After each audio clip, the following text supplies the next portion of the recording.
அனைத்து ஊடகங்களுக்கும் பத்திரிகை நிறுவனங்களுக்கும் வணக்கம். இன்றைய தினம் சட்டமன்றத்தில் வேளாண்மை துறை நிதிநிலை அறிக்கை வேளாண் துறை அமைச்சரால் இன்றைக்கு தாக்கல் செய்யப்பட்டது. இந்த வேளாண்மை துறை நிதிநிலை அறிக்கையில் பல்வேறு துறைகள் ஒன்றாக சேர்த்து, அதாவது ஊரக வளர்ச்சித்துறை, வனத்துறை, பட்டு வளர்ச்சித்துறை, கால்நடைத்துறை, பால்வளத்துறை, கூட்டுறவுத்துறை, மீன்வளத்துறை, வருவாய்த்துறை, தொழில்துறை, எரிசக்தித்துறை போன்ற பல துறைகள் வேளாண் துறைகளாக ஒதுக்கப்பட்டுள்ள நிதியினை ஒன்றிணைத்து வேளாண் துறைக்கென தனியாக நிதிநிலை அறிக்கை படித்ததை தவிர வேளாண்மைக்கும் விவசாயிகளுக்கும் கூடுதல் நிதி ஒதுக்கீடோ புதிய திட்டங்களோ எதுவும் இல்லை. பார்த்திங்கன்னா பல்வேறு துறைகளை ஒன்றாக இணைத்து வேளாண் நிதிநிலை அறிக்கையை சமர்ப்பித்திருக்கார். இதனால் விவசாயிகளுக்கு எந்த பயனும் கிடையாது.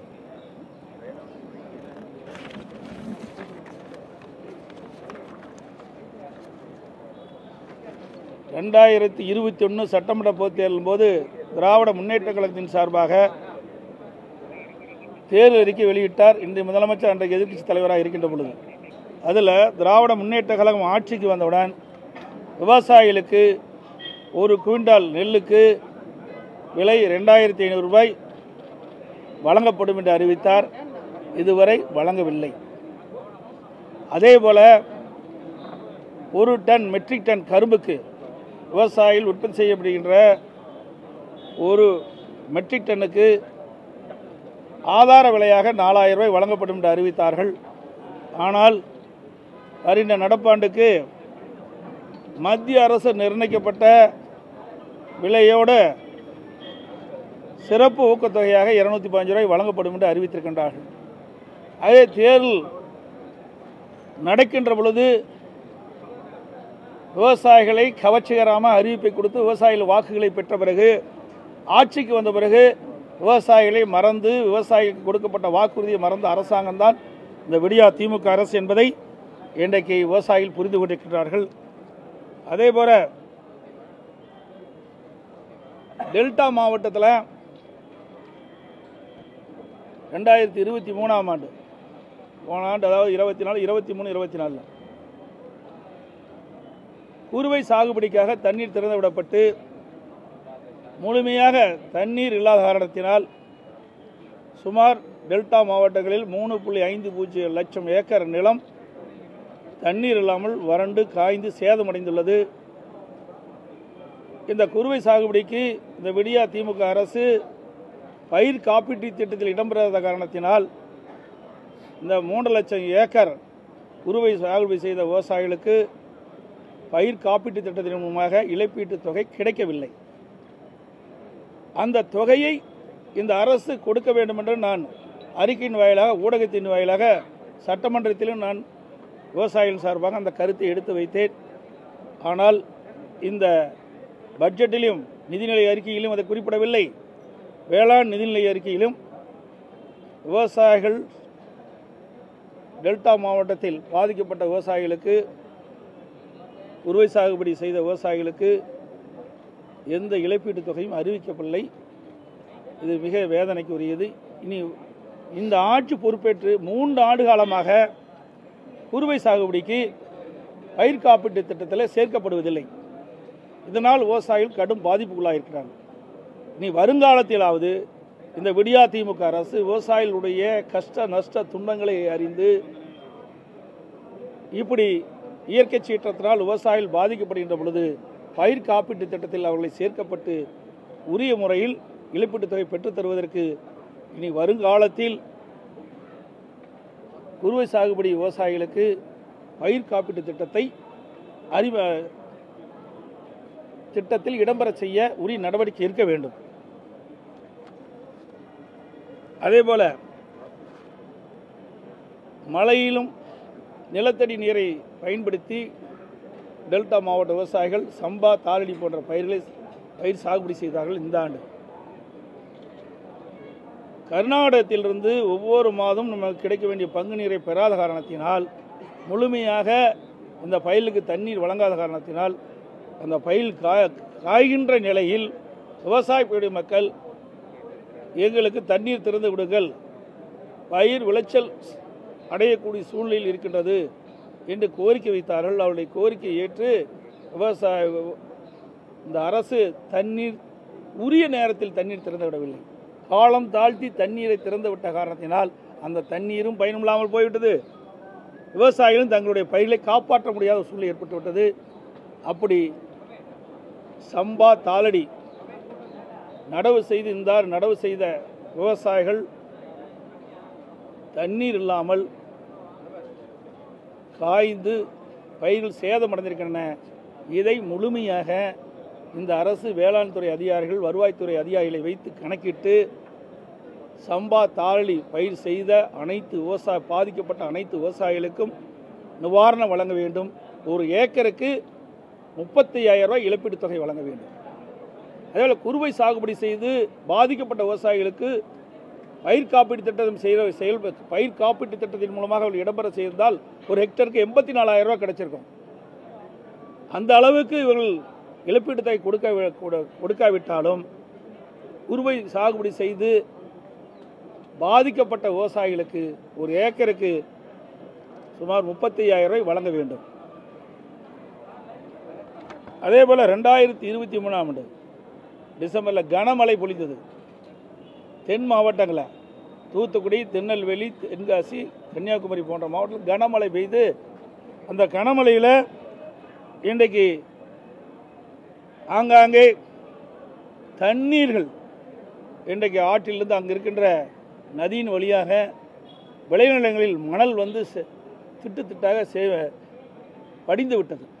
அந்த மணல்களை அப்புறப்படுத்தி ஏற்கனவே விளைநிலங்கள் எல்லாம் பாதிக்கப்பட்டிருக்கின்றன. அந்த பாதிப்புக்குள்ளான விளைநிலங்களை சீர் செய்து கொடுக்க வேண்டும் விவசாயிகளுக்கு. அதிமுக அரசு இருக்கின்ற பொழுது நலிவடைந்த கூட்டுறவு மற்றும் பொதுத்துறை சர்க்கரை ஆலைகளை சீரமைக்க 1562 கோடி ரூபாய் நிதியுதவி வழங்கி ஆலைகள் சீரமைக்கப்பட்டன. இதனால் கரும்பு விவசாயிகள் பயிரிட்ட கரும்பு முழுமையாக கொள்முதல் செய்யப்பட்டது. அது மட்டும் இல்லாமல் அதிமுக ஆட்சியில் கூட்டுறவு மற்றும் பொதுத்துறை சர்க்கரை ஆலைகள் விவசாயிகளுக்கு தர வேண்டிய நிலுவைத் தொகையாக சுமார் 756 கோடி ரூபாய் வழங்கப்பட்டது. இன்றைய தினம் வேளாண் நிதிநிலை அறிக்கை தாக்கல் செய்யப்பட்டுள்ள வேளாண் துறை அமைச்சர் மாவட்டத்தில் அவருடைய சொந்த தொகுதியிலேயே சேத்தியாத்தோப்பில் உள்ள MRK கூட்டுறவு சர்க்கரை ஆலை அம்மாவுடைய அரசு இருக்கின்ற பொழுது நாள் ஒன்றுக்கு 2000 டன் கரும்பை அறவை செய்யப்பட்டது. மேலும் கிட்டத்தட்ட இந்த காலகட்டத்தில் பார்த்தீங்கன்னா உரிய நேரத்தில் கரும்பு அறுவை அந்த ஆலை துவக்கப்பட்டிருந்தால் இதுவரை 2 லட்சம் டன் கரும்பை அறவை செய்திருக்கலாம். ஆனால் முறையாக அதை இயக்காத காரணத்தினால் அங்கு பயிரிட்டு பதிவு செய்த கரும்புகளால் தனியார் ஆலைக்கு சென்று கொண்டிருக்கின்றன. ஆகவே வேளாண் துறை அமைச்சர் அவருடைய சொந்த தொகுதியில் இருக்கின்ற கூட்டுறவு சர்க்கரை ஆலையை முழுமையாக இயக்காத அரசு தான் இந்த விடியா திமுக அரசு.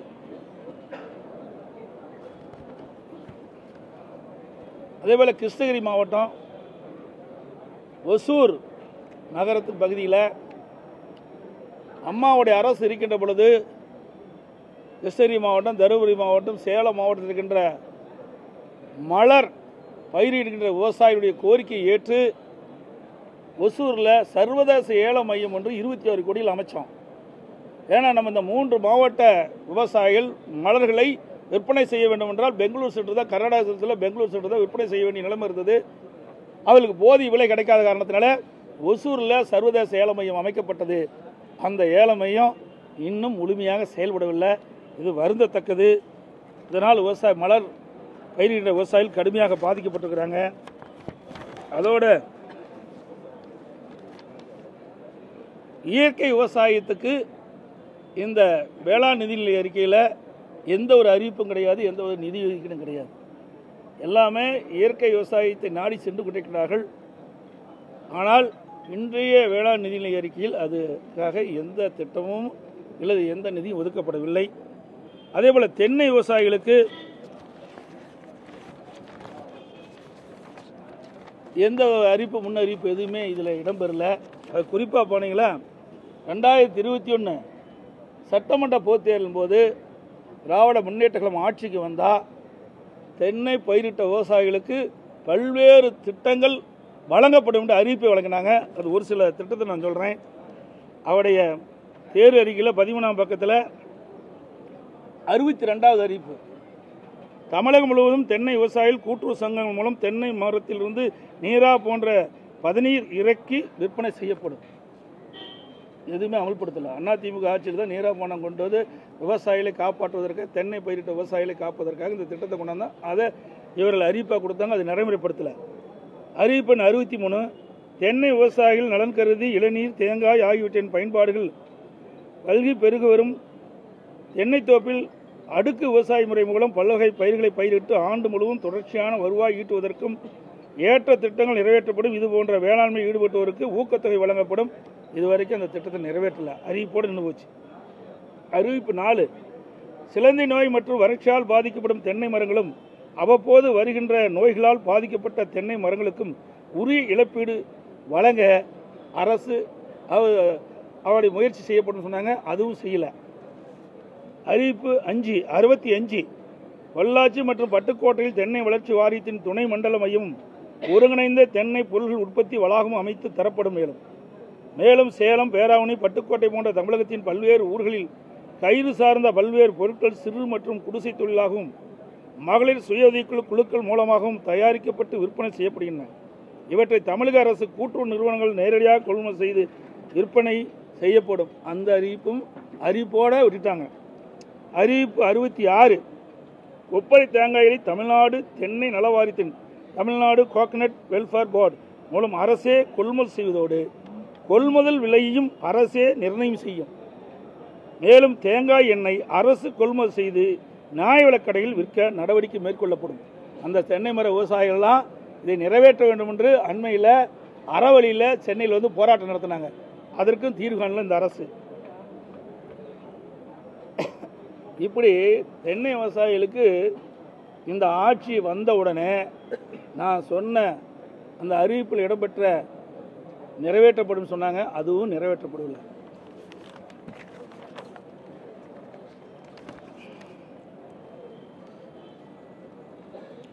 அதே மாதிரி விவசாயிகள் உற்பத்தி செய்யப்படுகின்ற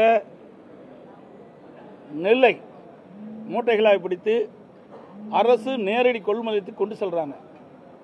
அங்கே உடனே கொள்முதல் செய்து அந்த விவசாயிகளுக்கு உடனுக்குடன் ஒரு வங்கியில் அதிமுக அரசு இருக்கின்ற பொழுது வரவு செய்யப்பட்டது. ஆனால் இப்பொழுது ஆன்லைன் மூலமாக பதிவு செய்யப்பட்டு அதற்கு பிறகுதான் நேரடி கொள்முதல் அரசு நெல் கொண்டு வந்து விற்பனை செய்ய வேண்டும் என்று அறிவிப்பு கொடுத்தாங்க. இதில் படிக்காத விவசாயிகள் நிறையா இருக்கிறாங்க. இதனால் பல சிரமங்கள் இருக்கின்றன. இதை எடுத்து சொன்னோம், அதையும் சரி செய்யலை. அதோடு விவசாயிகள் அரசு நேரடி நெல் கொள்முதல் நிலையத்துக்கு கொண்டு வரப்பட்ட நெல்லை உடனுக்குடன் கொள்முதல் செய்யாத காரணத்தினால அவர்கள் திறந்த வெளியில் மூட்டையில் அடுக்கி வச்சு அண்மையில் மழை பெஞ்சுது. போன வருஷம் மழை பெஞ்சுது, இந்த வருஷம் மழை பெஞ்சுது.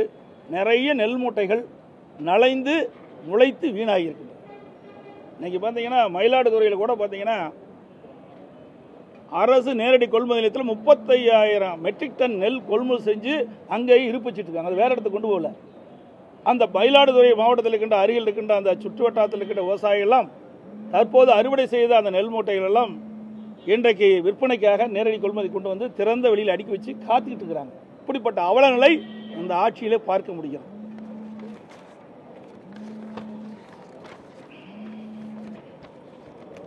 அதோட காவிரி குண்டாறு அற்புதமான திட்டம். காவிரி குண்டாறு இணைக்கின்ற அற்புதமான திட்டம்.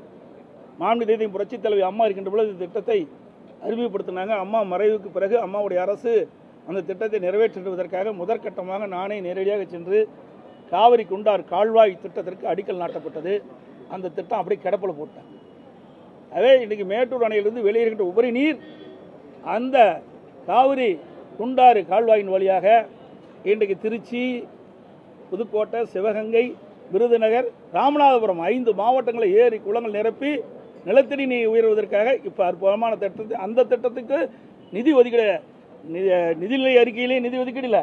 வேளாண்மை நிதிநிலை அறிக்கையில் அந்த நிதி ஒதுக்கீடு செய்யவில்லை. இது வருத்தம் அளிக்கிறது. மேகதாது பற்றி எதுவுமே குறிப்பிடலை. இன்றைக்கி கர்நாடக அரசு அங்கே இருக்கின்ற முதலமைச்சர் நிதியமைச்சராக இருக்கிறார்.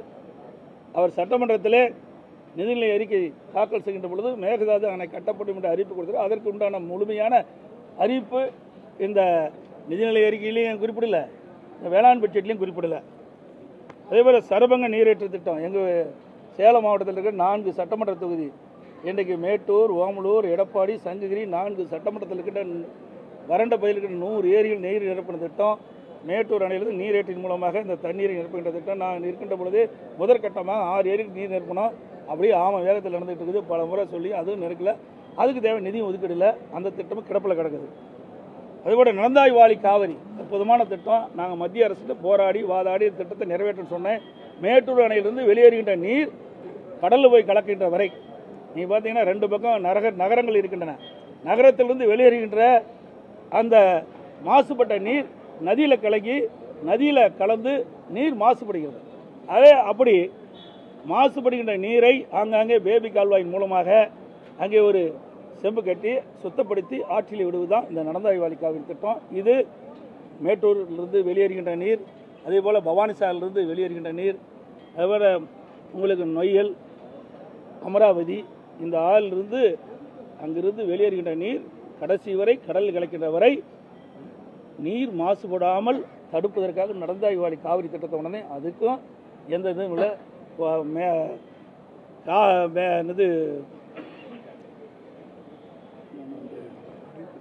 இல்லை இப்படி பிரதான திட்டம் கோதாவரி காவிரி இணைப்பு. அந்த இணைப்புக்கும் எந்தவித நிதியுதவி, அதாவது எந்தவித அறிவிப்பு இது இடம்பெறல. இது மிக மிக முக்கியமான திட்டம். ஏன்னா அண்டை மாநிலத்தை நம்பித்தான், நம்ம நீருக்கு அண்டை மாநிலத்தை நம்பித்தான் இருக்கிறோம். கோதாவரி காவிரி இணைப்பு திட்டத்தை நிறைவேற்றப்பட்டு விட்டால் இந்த நீர் பிரச்சனை நமக்கு இருக்காது. குடியிருக்கு பிரச்சனை இருக்காது, விவசாயத்துக்கு நீர் பிரச்சனை இருக்காது. இதைத்தான் அதிமுக அரசு இருக்கின்ற பொழுது கடும் முயற்சி செய்து பிரதமர் வரை கொண்டு போய் அந்த திட்டம் கூட்டு, அதாவது நாடாளுமன்றத்தில் கூட்டு கூட்டத்தில் வெளியிட்டாங்க. மேதகு ஜனாதிபதிகள் வெளியிட்டார். ஆனால் இந்த அரசு அதுக்கு உரிய முயற்சி எடுக்கல. அதே நமக்கு கிடைக்க வேண்டிய நீர் கிடைக்கவில்லை. இந்த அரசு செயல்படாத அரசு என்பதற்கு இதுவே ஒரு உதாரணம். சிறு குறு விவசாயிகளுக்கு எந்த திட்டமும் அறிவிக்கல. கிராமப்புறத்தில் முக்கியத்துவம் அளிக்கிற இந்த வேளாண் நிதி அறிக்கையில் கிராமத்துக்கு முக்கியத்துவம் அளிக்கல. ஏன்னா கிராமத்திலிருந்து நகரத்தை நோக்கி வந்துட்டு இருக்கிறாங்க. அதே கிராமத்திலே வேளாண்மை சேர்ந்த வளர்ச்சி பணிகள் அங்கே ஈடுபடுத்தினா நீ கிராமத்திலிருந்து நகரத்துக்கு வருகின்றவர்கள் தடுக்கப்படும். ஆகவே இந்த பட்ஜெட்டை பொறுத்த வரைக்கும் பாட்டுண்டு விவசாயிகளுக்கு பயனில்லை. விவசாயிகள் படும் பாட்டுக்கு திட்டம் எதுவும் இல்லை. வேளாண் கல்வி சார்ந்த அறிவிப்புகள் எதுவும் இல்லை. விவசாயிகளுக்கு ஏமாற்றம் அளிக்கின்ற பட்ஜெட் இந்த பட்ஜெட். ஆனாலும் இந்த பயிர்க்கடன் கொடுக்கறதுலாம் போன ஆண்டை விட இந்த ஆண்டுக்கு கூட்டியிருக்காங்க. 17,785 கோடி கடன் தானே அதிகமாக கொடுக்குறாங்க. கடன் கொடுக்கறதுக்கு என்ன இருக்குது? அதனால விவசாயிகள் மீண்டும் கடன் திருப்பித்தானே செலுத்த வேணும். அதே கடன் நாளுக்கு நாள் இன்றைக்கு இடுபொருளுடைய விலை ஏறிட்டுது. அதாவது விவசாயிகள் பயிரிடுகின்ற பொழுது அதனுடைய இடுபொருள் செலவுகள் அதிகமாகிடுது. அதுக்கு தகுந்த மாதிரி கடன் அதிகரித்து கொடுக்குறாங்க. அவ்வளோதான்.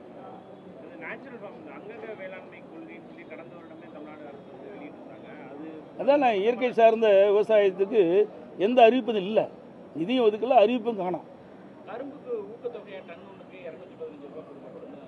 நான் ஏற்கனவே சொன்னேங்களே, இவருடைய அறிவிப்பு என்ன? 2021 சட்டமன்ற பொதுத் தேர்தல் போது இன்றைய முதலமைச்சர் எதிர்க்கட்சி தலைவர், திராவிட முன்னேற்ற கழக தலைவர், திராவிட முன்னேற்ற கழகத்தின் சார்பாக தேர்தல் அறிவிப்பு வெளியிட்டாங்க. அதில் தெளிவாக சொல்லியிருக்கிறாங்க. அதாவது விவசாயிகள் பயிரிடுகின்ற கரும்புக்கு ஆதார விலையாக 1 மெட்ரிக் டன் கரும்புக்கு 4,000 ரூபாய் வழங்கப்படும் என்று. இப்போ வெறும் 215 ரூபா தான் கொடுத்துருக்குறாங்க. மத்திய அரசு நிர்ணயிக்கப்பட்ட விலையோட 215 கூடுதலாக சிறப்பு ஊக்கத்தொகை கொடுக்கும்னு அறிவிப்பு கொடுத்துருக்காங்க. இது விவசாயிகளை ஏமாற்றுகின்ற ஒரு செயல் தான். இது பிற மாநிலத்தை ஒத்துழைப்பை நாட வேணும். இந்த அரசாங்கம், அதிமுக அரசாங்கம் இருக்கின்ற பொழுது இன்றைக்கு தெலுங்கானா முதலமைச்சரை பார்த்து எங்களுடைய அமைச்சர்கள் பேச்சுவார்த்தை நடத்தி அவர்கள் சம்மதம் தெரிவித்தார்கள்.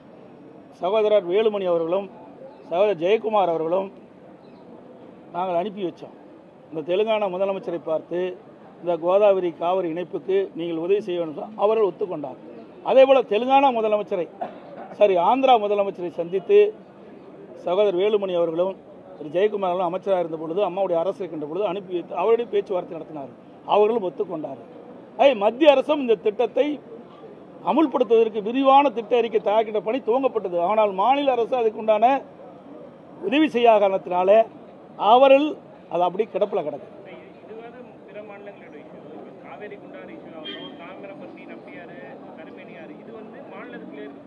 ஆமாம், கருமேனி நம்பியாரை பொறுத்தல கூட அதிமுக அரசு இருக்கின்ற பொழுது இவங்களை அறிவிச்சாங்க. ஆனால் நிலம் எடுக்காத விட்டுட்டாங்க.